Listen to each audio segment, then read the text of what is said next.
E aí, pessoal, beleza? Bora fazer a análise do Bitcoin. Vamos fazer como sempre aí, vou dar uma passada aqui na news da Minuto Cripto, depois eu vou mostrar para vocês uma notícia de uma outra exchange que está cortando os saques. Então, quem sabe isso aí é um efeito em cascata que está acontecendo depois da quebra da FTX. Então, sem mais delongas, bora pro vídeo.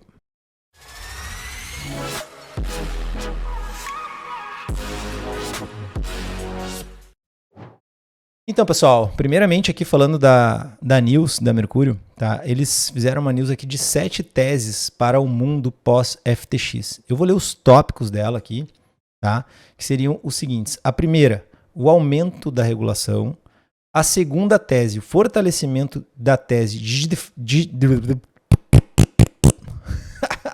Vamos deixar assim para vocês verem que às vezes a gente enrola a língua. Aí, cara, a gente tem que gravar tudo de novo. Então vamos lá, de novo. Segunda tese, o fortalecimento da tese de DeFi. A terceira, o colapso do ecossistema Solana. Empresas de empréstimo centralizadas são perigosas. Provas de reserva são o futuro. Essa seria a quinta, né? A sexta, SBF pode ir preso ou tornar-se foragido, no caso, se ele fugir para Dubai, né? Que dizem que ele está tentando fugir para lá. E a sétima, tudo isso ainda é consequência de Terra Luna.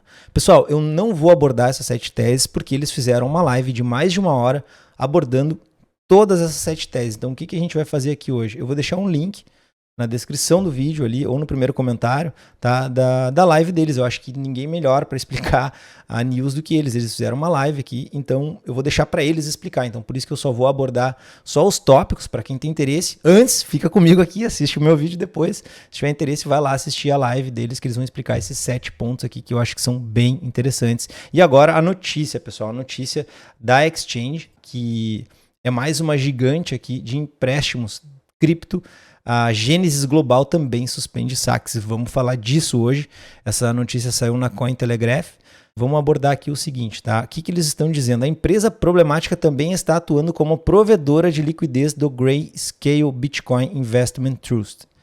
Então, o que eles dizem aqui, pessoal? Um tweet publicado pela Gênesis em 16 de novembro revela que a credora institucional de criptomoedas suspenderá temporariamente os resgates e novas orientações de empréstimos no negócio de empréstimos. Então, após esse tweet, né, ao explicar a decisão, a empresa citou turbulências de mercado sem precedentes relacionadas ao colapso da problemática exchange de criptomoedas FTX, resultando em níveis anormais de saque que a Gênesis Global afirma exceder sua liquidez atual. Então, o que acontece, pessoal? Em cascatas, as pessoas, por medo de terem os seus valores presos a uma exchange que daqui a pouco quebra, porque todo mundo começa a sacar ou dá um problema como deu lá na FTX, as pessoas ficam com receio e começam a querer sacar. É como um banco, pessoal. A maioria dos bancos que hoje já quebraram, eles quebram por medo. As pessoas têm dinheiro no banco, surge uma notícia, seja lá qual for, daqui a pouco o banco até pode estar sofrendo algum problema,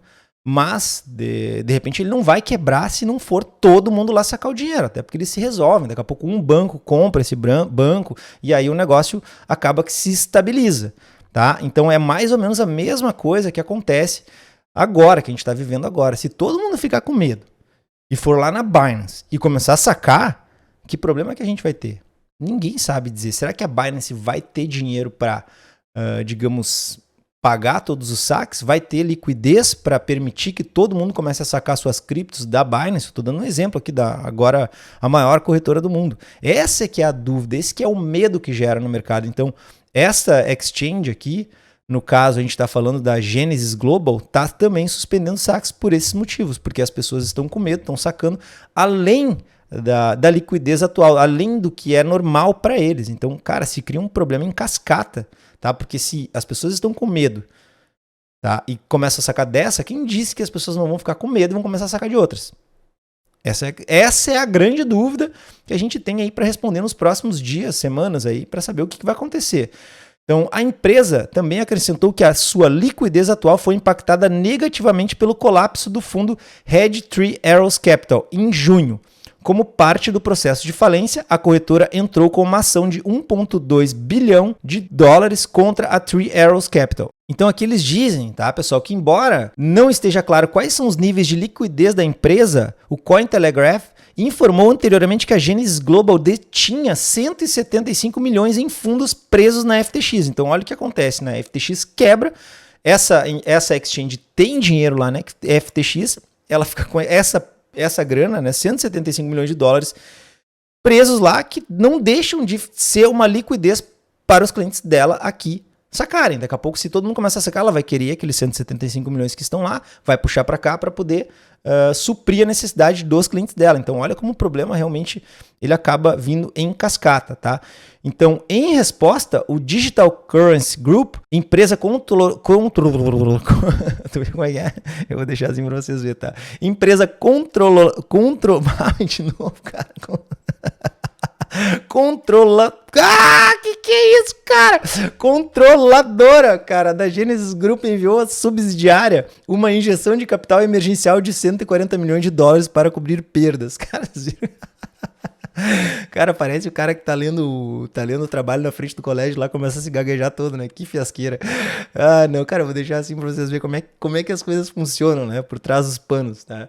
Então agora é evidente que a transparência foi insuficiente para atender às demandas de retida do consumidor. Quanto aos próximos passos, a Genesis afirmou. Vamos lá, o que eles estão falando? Contratamos os melhores consultores do setor para explorar todas as opções possíveis. Na próxima semana, entregaremos o plano para o negócio de crédito. Estamos trabalhando incansavelmente para identificar as melhores soluções para o negócio de crédito, incluindo, entre outras coisas, SURS Nova Liquidez. Eles também afirmam que todos os negócios deles estão totalmente operacionais, né, como os negócios à vista, as negociações de derivativos e custódia, tá, estão totalmente operacionais, eles não estão tendo problema com esse tipo de serviço. E no último relatório trimestral eles afirmam que eles têm 2,8 bilhões de dólares em empréstimos ativos. E desde o anúncio, a controladora da Digital Currency Group escreveu que não tem impacto em suas próprias operações. No entanto, a Genesis atua como provedora de liquidez do popular Grayscale Bitcoin Investment Trust de 6,7 bilhões. O fundo está atualmente sendo negociado com um desconto de quase 40% em relação ao seu valor de patrimonial líquido no momento da publicação, em parte devido à especulação dos investidores sobre a sua exposição à Genesis Global.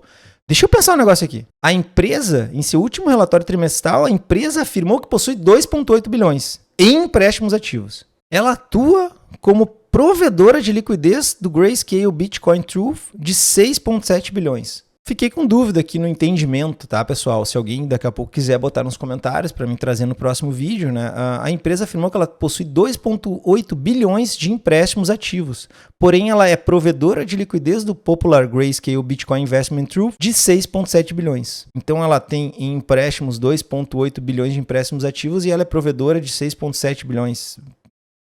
Não tem um buraco aqui, ou eu daqui a pouco não consegui entender bem o que eles querem dizer com a notícia, né? Essa história está em desenvolvimento inovador e será atualizada se necessário. Se sair alguma notícia referente a isso, eu vou trazer para vocês nos próximos vídeos, beleza? Então vamos para a análise do Bitcoin agora, pessoal. Bora lá. Então, pessoal, antes de eu fazer a análise do Bitcoin, não deixa de se inscrever no canal. Agora é aquela pausa para vocês pegar o mouse e ali, ó, se inscrever, ativar o sininho das notificações, deixar aquele comentário, deixar aquele like, porque é isso que nos ajuda demais a estar aqui trazendo esse tipo de conteúdo para vocês, beleza? Então, bora para a análise do Bitcoin. Então, pessoal, vamos lá. Bitcoin. O que nós temos aqui? Deixa eu parar 4 horas, acho que a gente vai enxergar um pouco melhor. Deixa eu só fazer isso aqui agora. Beleza. O que nós temos aqui, tá? Ontem eu fiz uma seta, tá? Considerando a possibilidade de rompimento para baixo desse triângulo simétrico. Tá? Então a gente tem que estar bem ligado nessa possibilidade. A gente tem aqui, se eu pegar acho que em 2 horas, deixa eu ver se eu não consigo enxergar um pouco melhor aqui essa estrutura toda. Geralmente eu faço as análises bem mais de um prazo bem maior, né? Vamos tentar fazer uma análise aqui um pouco mais, com um prazo um pouco mais curto, para a gente tentar entender as movimentações. O que eu enxergo aqui, pessoal? Média de 20 apontada para baixo. Então o que a gente fez? A gente fez um impulso para cima, tá? A gente deixou uma cunha, olha como a gente deixa uma cunha aqui. Tá? A gente deixa uma cunha, a gente cai, a gente volta, a gente deixa um pivô de baixo, já se transforma em pivô de baixo.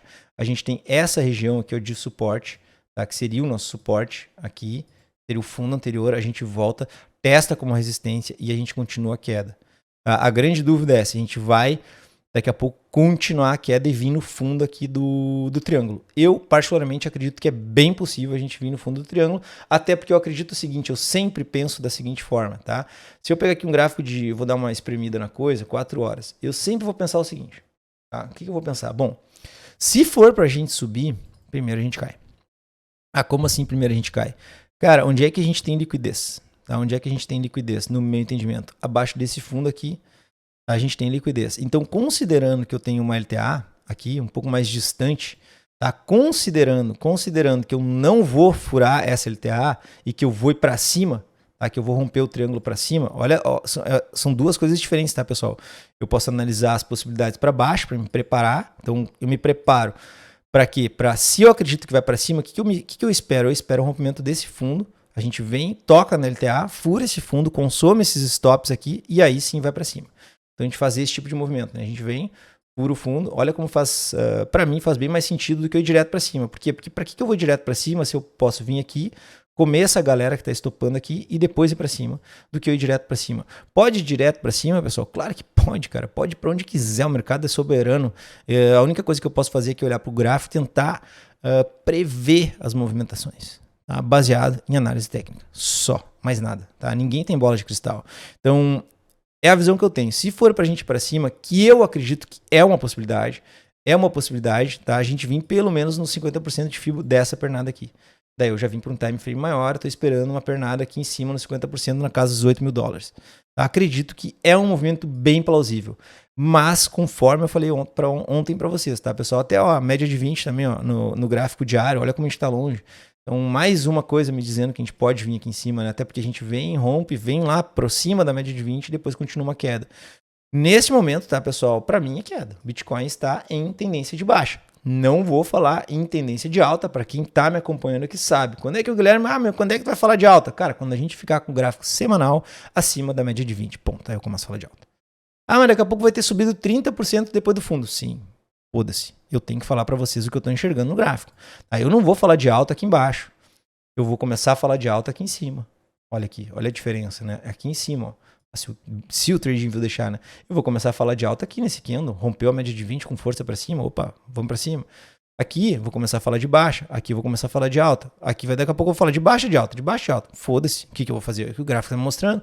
Até que se o mercado for entrar em tendência, eu vou acertar a mão. Vou falar de alta. E aí, nós vamos falar de alta até lá em cima. Por quê? Porque a tendência está de alta. Cara, isso é bem claro de enxergar aqui, pessoal. Tá? Botem uma média que seja, pode ser até média de 8, se vocês quiserem, uma média bem mais rápida, mas a média de 20 ela vai dar um pouco mais de certeza no movimento. O que a gente tem aqui? Totalmente apontado para baixo. O que eu preciso? Cara, eu preciso a gente andar acima da média de 20, a gente fala de alta. Então, não quero que vocês pensem que eu sou extremamente bearish ou pessimista. Eu apenas estou olhando para o gráfico, trazendo informação real para vocês. Eu não estou aqui atrás de... estou aqui atrás de inscritos, mas não contando história. Eu estou atrás de quem quer ver a realidade. Quem quer ver a realidade, cara, se inscreve no canal, porque eu vou trazer a realidade para vocês. Eu não vou contar a história, eu vou simplesmente olhar para o gráfico e vou explicar para vocês o que eu estou enxergando. E eu não vou ficar aqui apalpando e afagando a posição de todo mundo, entendeu? A posição de todo mundo que eu quero dizer, a posição de quem está mal posicionado. Porque quem está mal posicionado, daqui a pouco vai querer ver análises otimistas, vai querer ver a análise dizendo que vai para cima, porque para afagar a posição dele. Cara, eu não posso fazer isso, eu tenho que olhar pro gráfico e dizer para vocês que eu tô enxergando, beleza? Então, pessoal, quem gostou do vídeo, deixa o like, compartilha e se inscreve no canal. Era isso, galera. Falou, abraço.